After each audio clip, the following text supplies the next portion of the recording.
What do you do when people can't fathom that you can achieve what you set out to achieve? Or that don't believe, well, fathom and don't believe, basically the same thing, can't comprehend how you can achieve what you have set your intention to achieve, right? Hello, and welcome to today's insight, which is what do you do when people don't believe in you, right?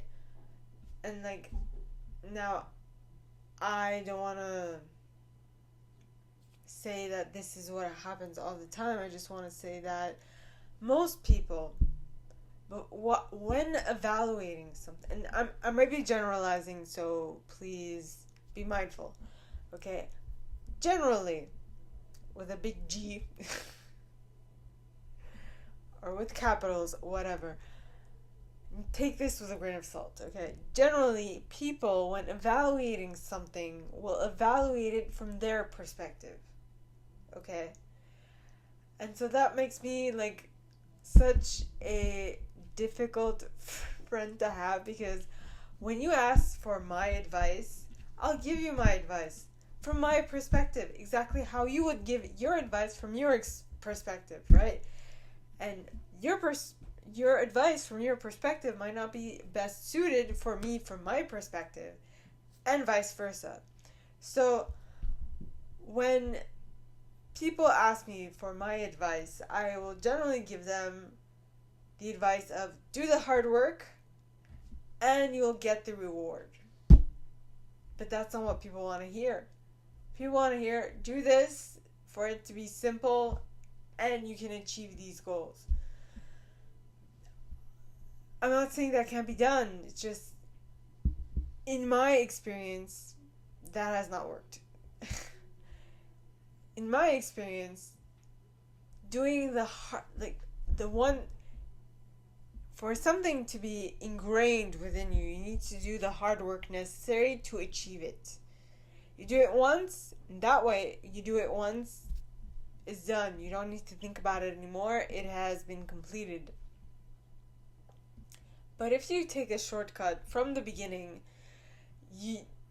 for some reason, there's something that you're always going to have to go back and redo so that you can get a better understanding, so that you can get a more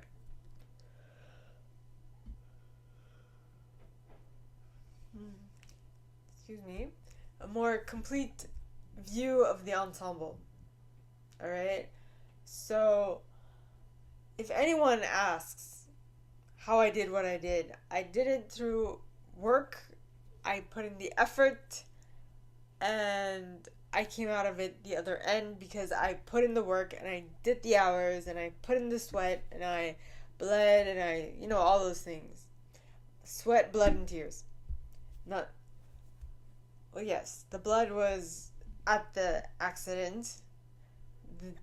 The sweat was the exercise, which oddly enough, when I was younger, I used to hate to exercise because I used to hate to sweat.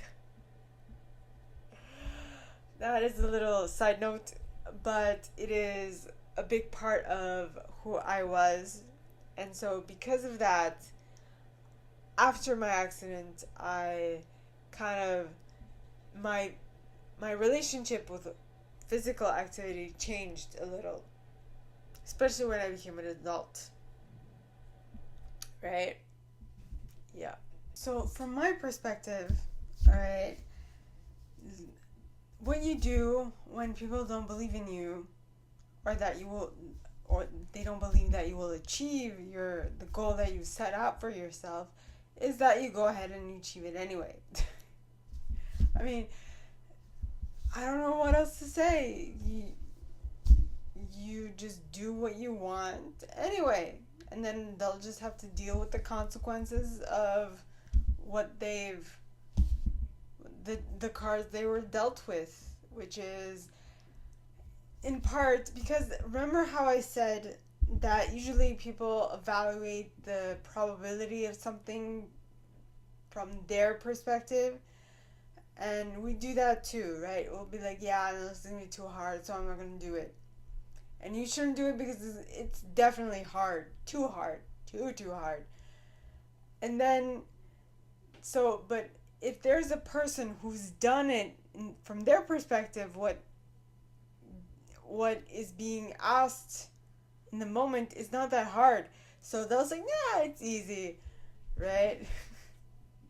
And then you have someone like me who's been through a car accident and who's come out of being in a coma for 85 days and who looks like nothing ever happened at this point 16 years later, right? But I mean, to me, it's doable. But don't ask that to someone who still looks like they need some working on stuff, right? Because, I mean, I gave a training a couple of weeks ago, okay, to a group of individuals who, like me, have a TBI of a third degree severity, alright?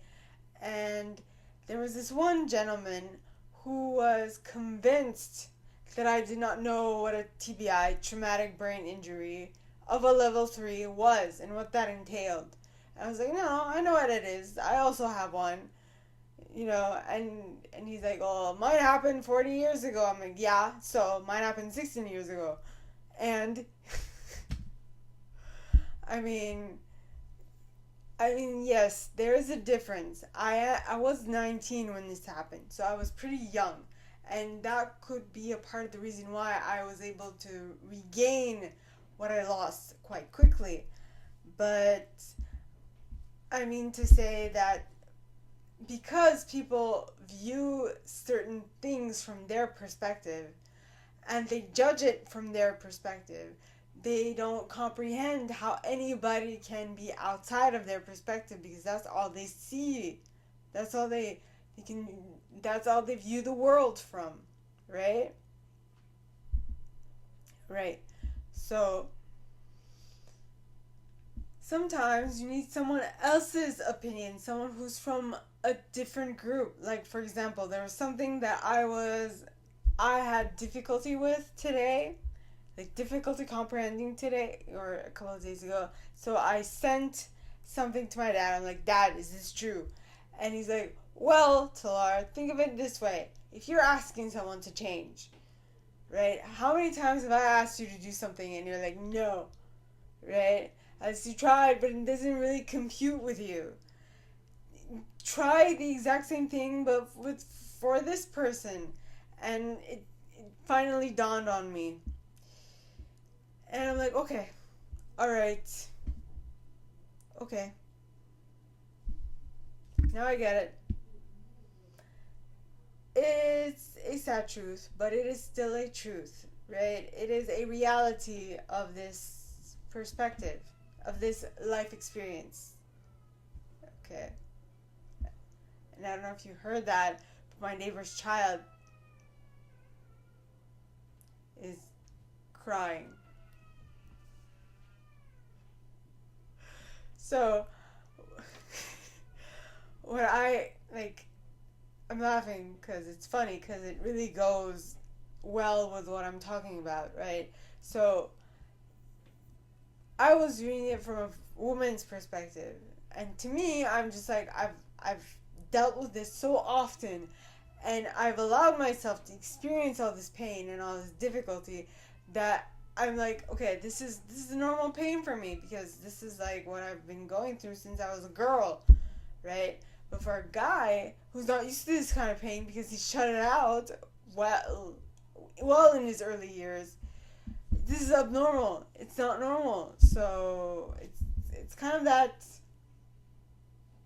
perspective shift that I wanted and that I needed in actuality. So what this tells me is that whatever the outcome, whatever happens, okay, it's not their fault. It's not my fault either. It's like it didn't happen. You weren't ready. And I was ready, but you weren't ready. So it's like, okay, that's fine. It's sad, but it is life. It is what it is, right? So sometimes you need a different perspective to help you fully understand what is going on. So ultimately, the best way would be that when someone asks you for a suggestion, you put yourself in their shoes and you you take what you have to say and you think of it from their perspective so that you can best communicate what you're trying to put forth, so that they can best understand it. Because or else most probably they won't like it, but the idea is when you have something that you want to accomplish that you haven't accomplished that yet, you go to the person that has accomplished it and you ask them and you follow what they've done, right? We've heard of a lot of different people who've done the same thing and along the same lines and they've achieved it, but that's because they followed a proven system that has worked prior. And so that would be the best way, is to find someone who's done it and follow them in their footsteps, right? Instead of recreating the wheel, find the method of creating the wheel and just follow that, right? So yes. So is there something that you're currently experiencing that you absolutely need to shift your perspective to get the best understanding of? Ponder that.